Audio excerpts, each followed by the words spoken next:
পৌরসভা নির্বাচন অনুষ্ঠিত হবে। অনেকেই প্রার্থী হয়েছেন, আমি কোনো প্রার্থীকে খাটো করে দেখতেছি না।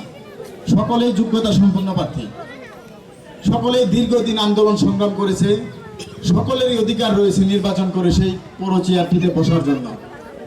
তারপরেও এই প্রার্থীর মধ্যে আপনাদের বেছে নিতে হবে কে আসলে যোগ্যতা সম্পন্ন প্রার্থী। এর মধ্যে বেছে নিতে হবে কে আপনাদের সন্তানের মতো পৌর মেয়র হিসেবে নয়, জনগণের সেবক হিসেবে কাজ করবে। এটি আপনাদের বেছে নিতে হবে। আমি আরেকটু ভালো করে বলি, সেটি হচ্ছে ভোট হচ্ছে একটি পবিত্র আমানত। সেই পবিত্র আমানত যদি একজন ভালো মানুষকে দেন, সেই ভালো মানুষটাকে যদি চেয়ারে বসান, সে যত ভালো কাজ করবে, যত সওয়াবের কাজ করবে, আপনারা ভোটাররাও তত সকলেই মিলে সেই সওয়াবের ভাগীদার হবেন। যদি একজন অসৎ লোককে দেন, সে যত ওই চেয়ারে বসে অপকর্ম করবে, পাপ কাজ করবে, সেই পাপের ভাগীদার আপনাদের হতে হবে। কাজে আপনার ভোটটা আপনি দিবেন, কাকে দিচ্ছেন, সে কি সেবা আপনাদের দিতে পারবে, সে কতটুকু খোঁজ খবর রাখবে, সেটির সিদ্ধান্ত আপনাদেরই নিতে হবে। আমি যে কথাটি বলতে চাই, আমি পৌরসভা নির্বাচন করতে যাচ্ছি।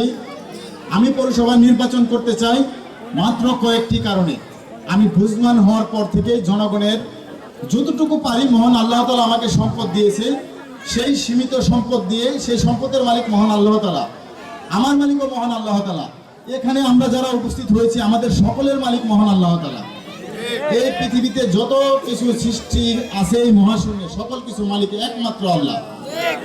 কাজেই যতটুকু আল্লাহ আমাকে সম্পদ দিয়েছে, ততটুকু দিয়ে আমি জনগণের পাশে দাঁড়ানোর চেষ্টা করেছি।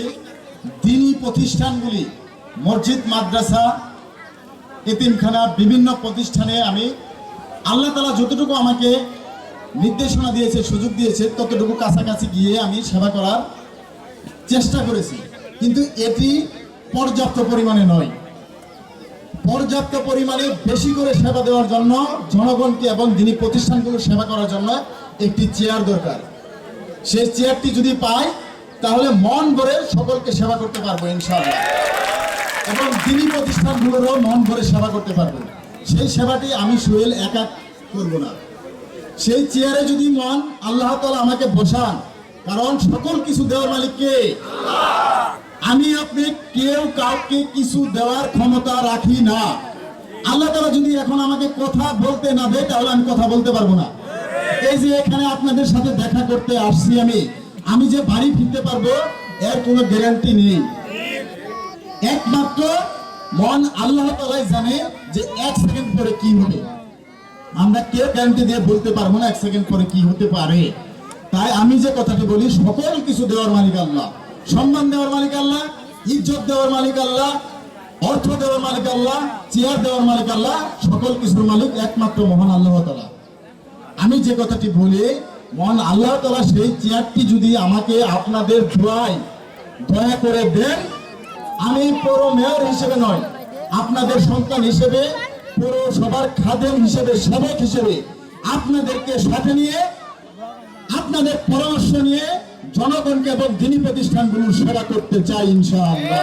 আমাদের দলের চেয়ারম্যান জনাব তারেক রহমান, বর্তমান প্রধানমন্ত্রী, যিনি বাংলাদেশকে একটি টেকসই গণতন্ত্র উপহার দেওয়ার জন্য, একটি টেকসই উন্নয়ন কাঠামো করার জন্য, বাংলাদেশকে সত্যিকার অর্থে স্বনির্ভর রাষ্ট্র গঠন করার জন্য তিনি প্রথমে চেয়েছেন জনগণের ঐক্য। জনগণের সেই ঐক্যকে ধরে রাখতে বাংলাদেশ জাতীয়তাবাদী দল আজকে সিদ্ধান্ত নিয়েছে রাজনৈতিক নেতৃত্বের বিকেন্দ্রীকরণ করা, যার ধারাবাহিকতায় আজকে আমাদের মেয়র প্রার্থী আপনাদের আমাদের সকলের প্রিয়, যিনি ইতিমধ্যে জামালপুর পৌরসভার একজন পরিচ্ছন্ন নেতা হিসেবে নিজেকে প্রতিষ্ঠা করেছেন, তিনি আপনাদের খেদমতে আরজ করেছেন আগামী নির্বাচনে যদি ওনাকে আল্লাহ তাআলা নেক হায়াত দান করেন, উনি যদি প্রার্থী হতে পারেন, আমাদের দল উনাকে সমর্থন দিলে অবশ্যই সালদানা খানকে মেয়র হিসেবে নির্বাচিত করবে ইনশাল্লাহ।